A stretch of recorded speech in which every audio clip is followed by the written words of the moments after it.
but I want to give everybody an opportunity just to introduce themselves, tell us what organization you're from, and maybe something a little bit about your organization. And then after that, we'll get into some questions. So, if you don't mind, Katherine, I'll let you start.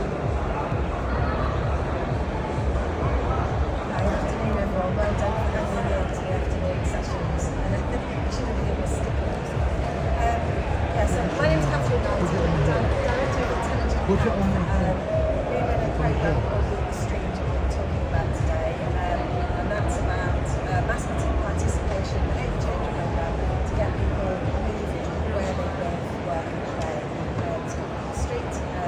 We've been running it for 10 years. We've had 1.8 million participants in 170 places around the UK, and it's worked specifically on targets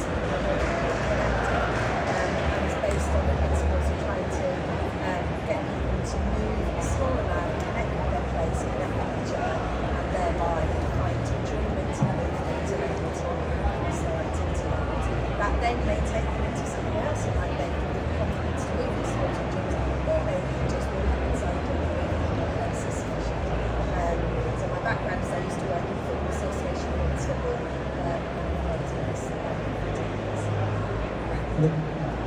You touched on a few things that we'll definitely follow up on.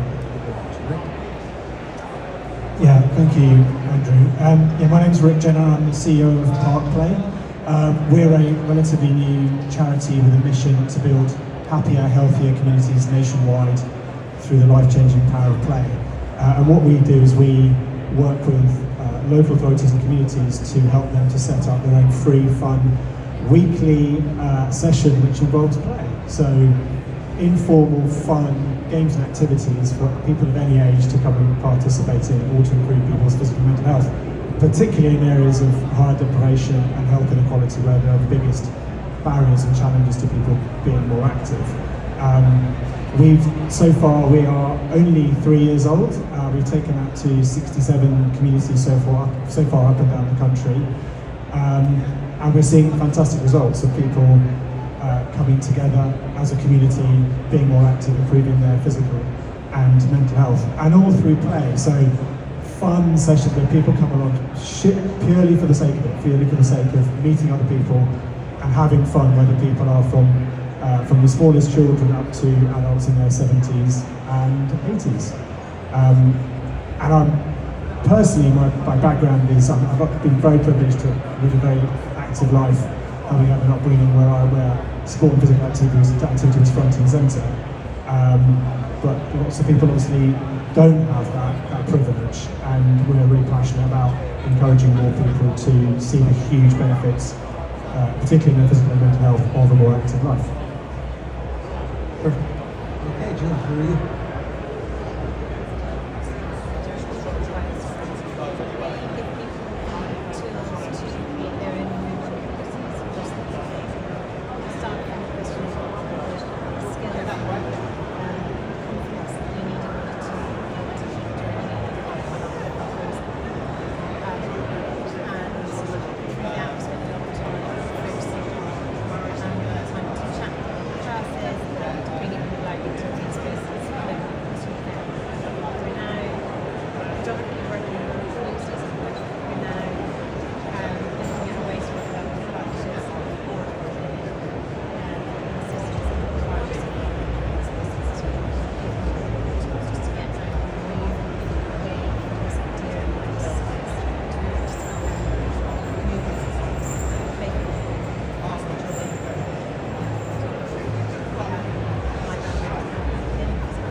Okay, so we touched on a few things that I'd like to follow up on. We talked about this we talked about social deprivation and inequalities. We also just talked about this idea of physical activity and I think this is where I'd like to learn on today. And I think it's worth taking a few seconds just to define and clarify what it is that we're talking about. So the course of this conference in terms that people have used sometimes in the same panel. I realize that sometimes people are talking cross odds. So people will be talking about physical activity, exercise, play, fitness, sport, all these different things. And I was just wondering, doesn't matter what words we use. It is important to define differences between exercise and sport and play. And why is that important for you and what you do? So that's an open question. Would anyone like to take that? Yeah, I'd love to. I mean, mainly because we very consciously talk about play, not because necessarily part play. A lot of people usually think children and the thing you might have done as a 6 or 7 year old. But actually, we think language is really important, and that's partly because lots of people have, particularly older adults, or actually people who are now might be in their 30s, 40s, 50s, have probably grown up with, in many cases, very negative associations, particularly around sport and exercise. And actually we use the word play not because it's, although part play is quite informal and fun, kind of childlike, to get everyone's inner child out again, but actually because it suggests something which is much more playful, informal and enjoyable. And we believe that for anything to be sustainable, people have sustainable active habits, the things that they need to be fun. The things we do with any regularity, I think we've got to enjoy, we've got to actively want to do them, they've got to be things that we want to do with friends, with family, with neighbours. So yeah, I think language is really important, and I think actually we need to, as a sector, we need to move much more towards promoting and improving the provision of less formal forms of activity which will encourage people who otherwise are less active to be more active, because I think the things that have been the focus for the last decades, to be frank, there's a lot of talk here about transforming particularly the gym and leisure sector. Those things have not attracted a huge swathe of the population, and we're going to see fundamental change in people's health outcomes and huge changes in we've got massive problems obviously in the funding of the NHS. Then we need to fundamentally change the way we approach this, and language is hugely important. That's great. I'm going to give everyone an opportunity for follow-up. We could talk about this for hours. Completely agree. I suppose one little nuance in between we use play and we use game, and I read something recently about how it's also about the purpose and the value of the term as well. So the game can be about achievement. So in this arena, you're looking at what really matters to people is how they're achieving and how they're performing at whatever. Whereas actually for different audience, it can be more about the value of enjoyment and getting and taking part. And so it's not only the term, it's how the terms used. And when we started the street programme, it was very much about sort of health by stealth. We rarely use the words physical activity, we use movement and play and fun, we use all of those.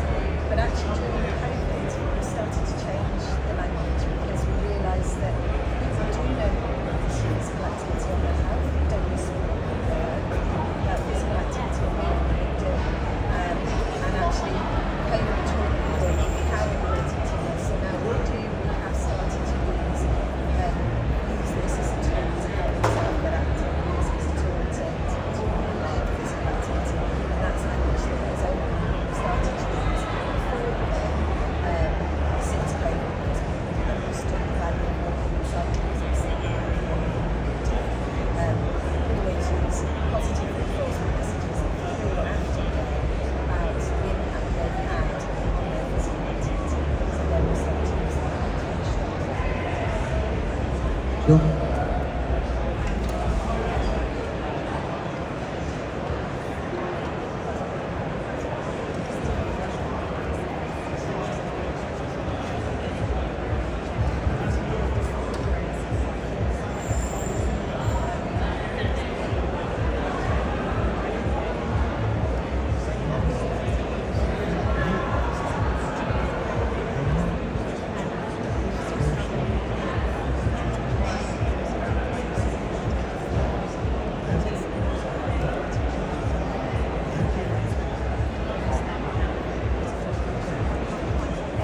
Speak up, because I've got a lot of for those that are struggling with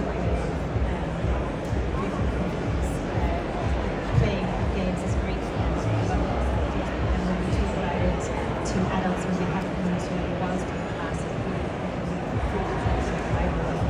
and I know that I do that kind of performance as a structure. So we struggle with it. Once we were in, we did very good and very keen to do. But yeah, I do think that works. This wasn't going to be the next question I was actually based on your answers. I think I will talk about it. This idea of people sort of rolling their eyes at play, a lot of what we talk about is allowing people to give themselves permission to engage and move to engage in physical activity. And a lot of this is about changing narratives, stories that people tell about themselves, about who they are, about what it is that they do or don't do.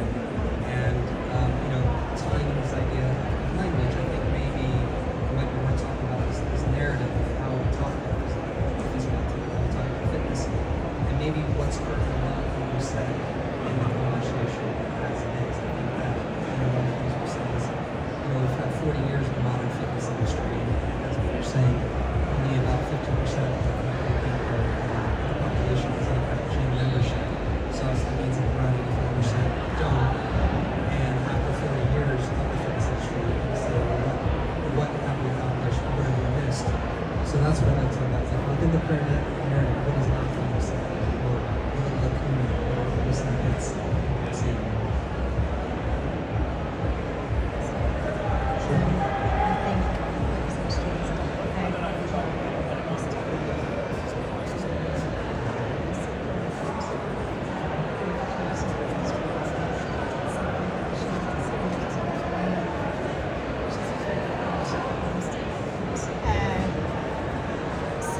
It does feel now there's more space in the middle where there's more about how they can just go to their car and get some more movement. It doesn't really have to go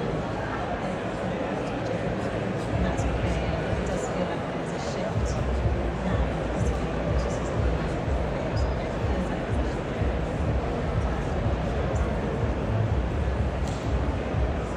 Yeah, I totally agree. I think if anyone hasn't read it, it's a fantastic book by a guy called Daniel Lieberman called Exercise, which is all about how we have kind of how this industry has developed. I think that I just kind of keep looking at the experience I suppose I see when people who are less physically active come to Parkland. There are lots of people who just don't see themselves as people who people who simply say, well, that's not for me, I'm not sporty, I can't do that. But actually, but also there are people who would also say that this is something that they do need to do. To your point, Katherine, that people there's a much greater realisation of the importance of living a more active life. So what we try and do is we try and give people that confidence, but also introduce them and help them to surprise themselves about actually what they are capable of. And I hear it so many times people saying, well, I came to Parkland and I thought my kids would just get involved and I was standing on the sidelines, but before you went there, having a great time, remembering actually when they were playing netball in school, it wasn't so bad, and actually they can do these things. So again, this is your question, but definitely I'm a believer that you can help people to tell different stories and unlock potential in themselves when that's kind of approached in the right way. But and that's what we're trying to do. We're trying to do that through the meaning of fun, informal community activity in the spaces where people feel comfortable. Yeah, I think the less active market is just huge and untapped industry really, and there's opportunity for everything. What's happening today serves a really good community for those people who walk into each other, love it, feel like ownership, feel that sense of belonging. And what we need to do is be able to replicate that for other audiences who don't feel a sense of belonging there. So where do they go? What do they do? I'm also, I'm a chair around Seaweed as well, and I love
we offer for people who want to imagine what we do.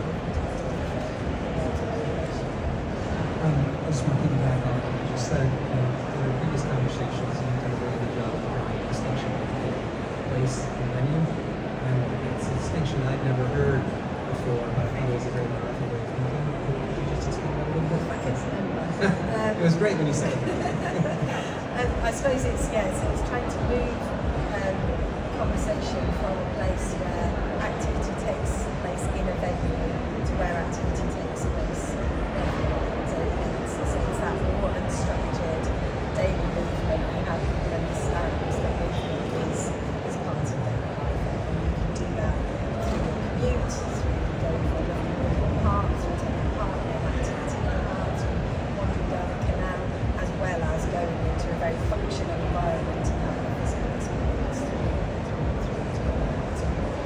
so that venue-based strategy just needs to be ordered, because this is an opportunity to build tennis court, squash court, all of those have a place and you can go wide and actually thinking about movement all day. Coming on with that, you did a very good job just talking about different barriers and behaviors that allow people to engage in movement into your everyday life outside the context of just exercise. That's something that you have to talk about. What are some of the barriers you perceive? And then, what are some opportunities or potential behaviors that your work is doing to change those barriers and to more access to physical health? That's a massive question to be honest with you. I think there are so many barriers, and there are obviously very different groups of people for a whole host of different reasons. But maybe if I could just give one kind of example.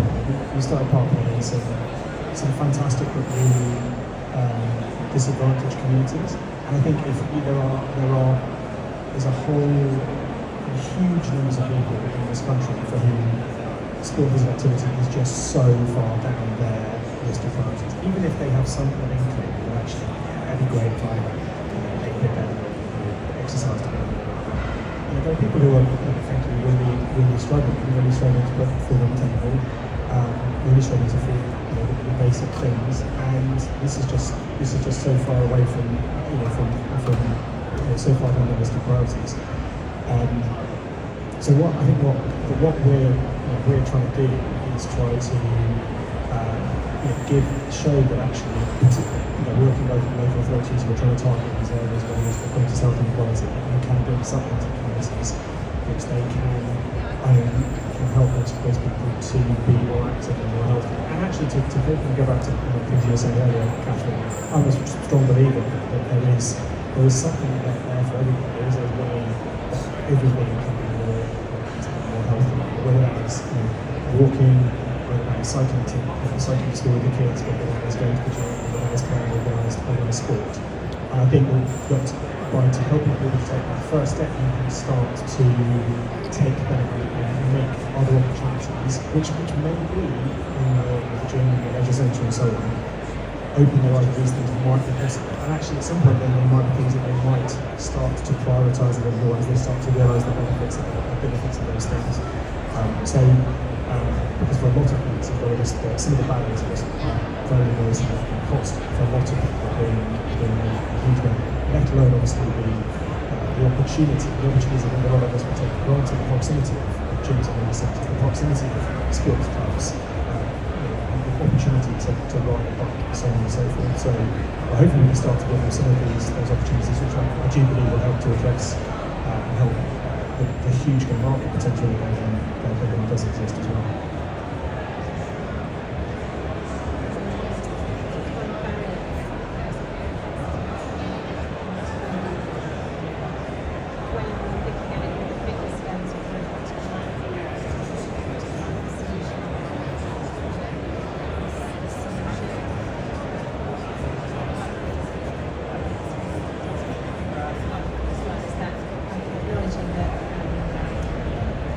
Barriers are very complex, and actually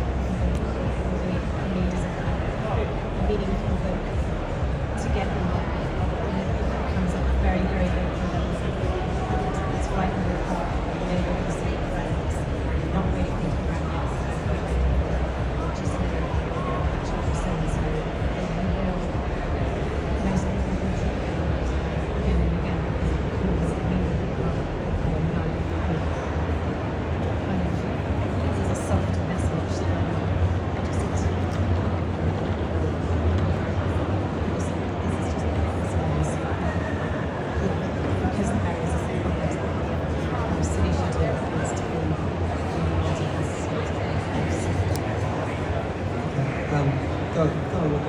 process look like?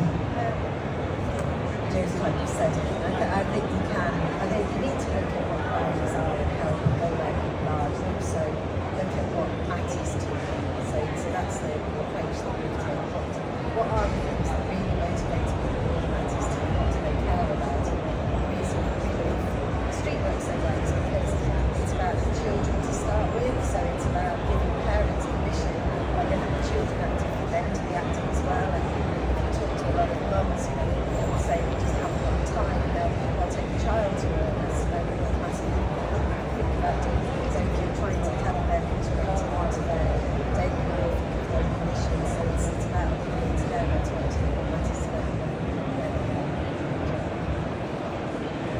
Sorry, if I can just add one more thing. I think that there are huge and very complex barriers. I mean, we talk about something like cost, people not feeling like school physical activities for them, people that are incredibly busy lives and so on and so forth. I think what we're also trying to do is trying to appeal to some of the kind of universal kind of positive motivators. That actually something that's fun, maybe something you can do with your friends and family that can appeal to a whole wide range of people. And actually, if you give the ownership and authority to the local people there to design something themselves, and they can help actually reach our local people to help make that something which can help which can be very specific to the local community, because those people understand them far better than you can ever understand them. So, just to give an example of that, we have Parkway in Southfield in West London, and although we help and support them, and we set some quite broad parameters to what Parkway needs to be, and then they make it the thing that's going to work for their community.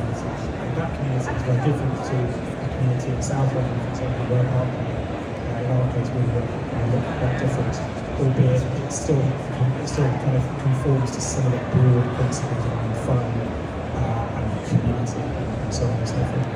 You anticipated my next question, which is about who it is that is facilitating these activities, who's facilitating this movement. And I think one thing that's interesting about all the organizations is a large component is non-professionals, or people who are not professional in the capacity of physical activity or exercise or sport. And you did a good job answering that. To everyone.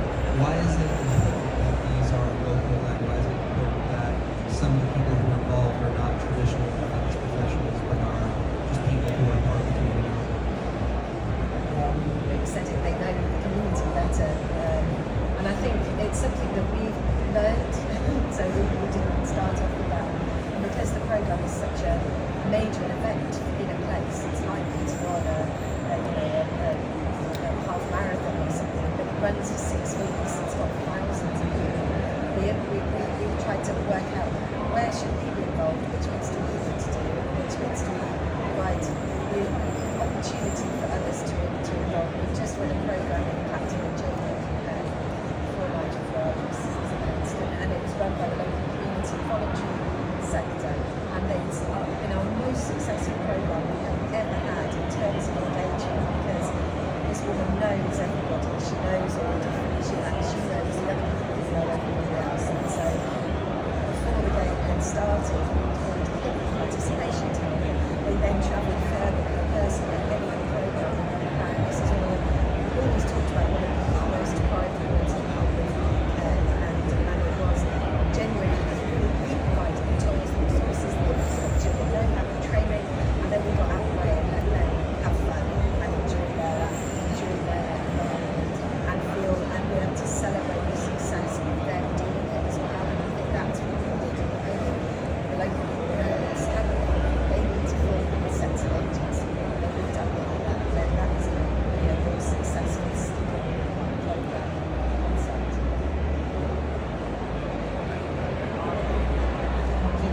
Well, just like finding your community connectors, and everybody knows within your life there will be someone who's still against who's very good at bringing things together to do something with us. But I think with the projects in a similar vein, we need to find those community connectors, because those guys are the people that will bring people together and just create connections.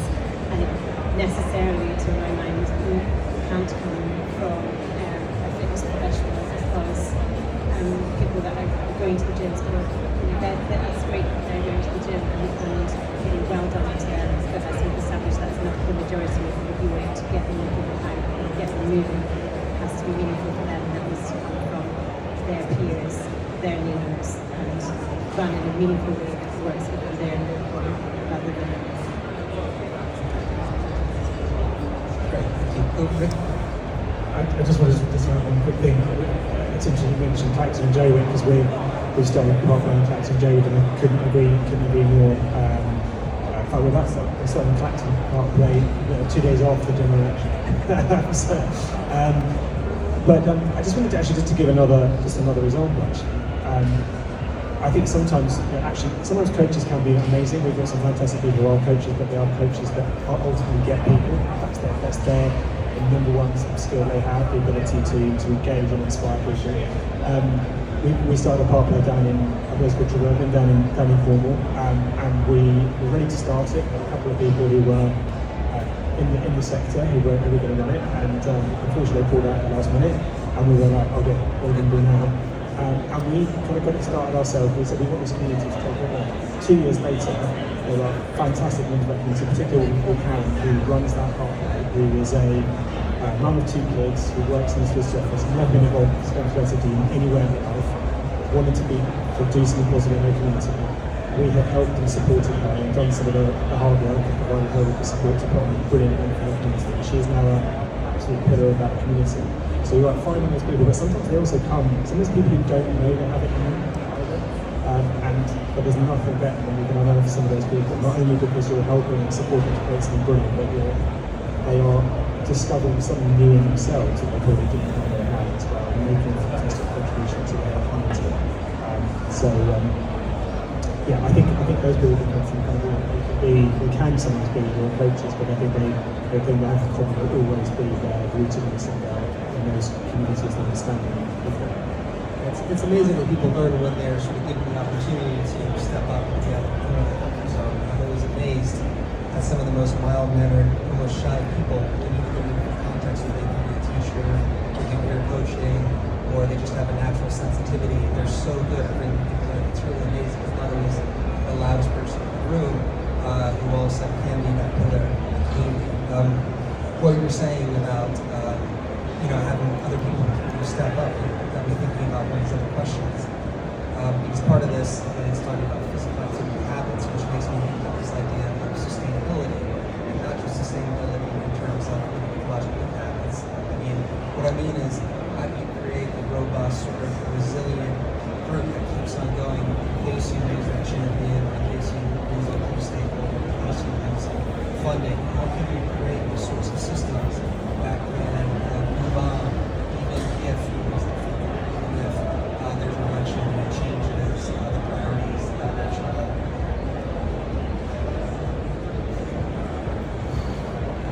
For me, it's all about those positive experiences. The brain works, it gets things stuck in their head, and you have that. These things change in your life. You might have a children, maybe an injury, so you drop out of it. So things do need to be nudged and reminded, so you can't pretend that everything will stay the same forever. Fascinating on the sustainability question, but I believe if you teach someone and give them the skills that they understand the value and pleasure of getting involved, then it's something that's easy for them to return to. It's something that's functional and hard and you have to do. No one likes to do that, so it's got to be much fun and play and really important something like their minds, calmness, it's going outdoors, whatever it is, it needs to be a positive experience that enables them to be able to return to something whatever it is on that daily regular. It's what we used to do before we had motor cars, when we were running grandparents didn't have, they didn't drive, they had to get a bus, they had to walk, they had to get there. We've kind of engineered movement out of our life, and we've got to put that back in again. We've got to be back in a way that is enjoyable. I mean, for me, this life experience is linked back to something I was saying earlier about. It's definitely about those positive experiences, but also, again, local community ownership. And if a community has that, they will find a way. If it's something that they then develop and value, they will find a way of that carrying on. It's giving people those positive experiences, and that's not something that they will let and with support, they will let do anything relevant and continue to thrive. So I think it's about just again the importance of getting things right in the first place and not making sure that you haven't made yourself or your organisation actually look too invaluable. Actually, all that ownership has to sit at the local level. That the knowledge and confidence is to say that. So within our groups, we spend a lot of time working with players through coaching to develop their confidence, but also to give people time to chat and to know each other. But over time, you see that those people working in pairs, there'll be some people within that group that are suddenly very confident coaches that perhaps they don't realise they were capable of until now. And we really encourage those guys to then go on and do their coaching so that they can offer more sessions within their group, so that you take all of the onus of this one person running something, like for us it's a class. So there's not just one coach that runs the class. Within our groups there'll be 6, 7, 8, 9 people that can run that class. It means they can offer classes in terms of relations in, and it's a much more flexible model because it means that there is not one person at the top who has all of the knowledge and everybody looks to that person to understand how to do something. There's a knowledge dissemination and there's a really high level of knowledge amongst everybody, and actually that's quite refreshing when you walk into a group and there's a bunch of people sort of showing a knowledge, people who sort of jump over something and find out something. Great. We have about 5 minutes left, and I'd like to do one more question. And I think it'd be nice if instead of doing a Q&A where one person talks, at the end we can take the headsets off and come up and talk to each other a little bit closer. So I'm not going to open up to a Q&A, but if you have any questions, please come up and talk to the group. And I think we get a really nice conversation going a little bit closer. That being said, with the last 5 minutes, I'd like to ask if people who do want to get involved, if people who feel these ideas, they sound, invigorating or novel or interesting. How can people get involved? What are some ways that people within your organization or something else, how can we sort of get this more distributed, physical activity, play, thinking about the environment, thinking about structural changes. What can we do as individuals or groups? So I'm opening this up to the panel. What can people do if they're sitting here and they want to know, great, what next?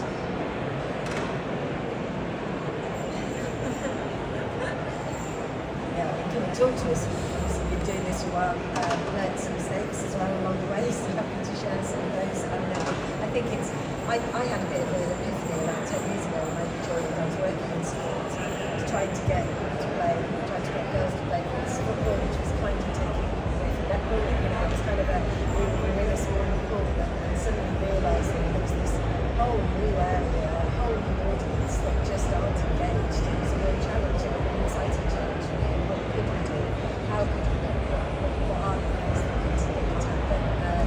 And so, it's quite a liberating step to make to go, there's a whole world out there of audience you can reach and people have got things to share how we went about it.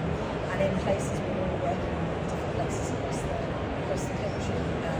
We've worked places, leisure trusts, where they've kind of helped them program, use their staff to deliver programs that they've used it as an activation for the local community to raise their profile and do things, and then again to in a local area understand what these priorities are, partners to work together and really drive it to not only doing it. Yeah, just to add to that, I think that particularly as part of this business-based approach absolutely requires collaboration. And I also don't think that the sustainable solutions that we've been talking about are in no way mutually exclusive with a lot of the fantastic things that happen, whether it's in gyms, leisure centres, sports clubs. We are really keen to work with and to add to what is already the great things that happen in the communities. We are looking to work with, but we already do work with some sports clubs that are already looking at trying to find other ways of reaching out to their communities and other ways of engaging those people with things other than perhaps the kind of slightly stricter offering that they have. And also we've increasingly got people who come from more like a leisure centre background who are becoming play leaders, either directly linking to their work or something in addition to it. So I think that Parkway can play a role in helping some of those people become a bit more active and then find that other thing which might be something which might actually be more regular and more sustainable, particularly at other times of the week. So when we first started, one of the things I loved was that lots of people would come to us and say, I gave the example earlier actually, people saying, oh God, we might have played a game that was a bit like netball. And we were saying, I remember, I love netball. I wonder where that local netball club is. And that's absolutely fantastic. We should be working together and helping to find the solutions that work for individuals in those places. So I hope that will help us to help to, ultimately hopefully what we all achieve, which is a happier, healthier nation.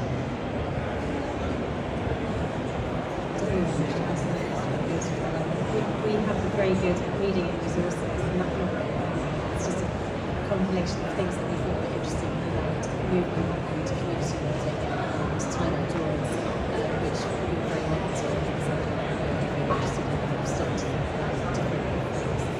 It's not the Wildstrong branded thing, it's just an interesting idea. Great. So we're just about out of time. Like I said, if you do have any questions, if you want to talk to them, please come on up so we can hear each other and throw some ideas around. And don't be shy. All right, thanks everybody.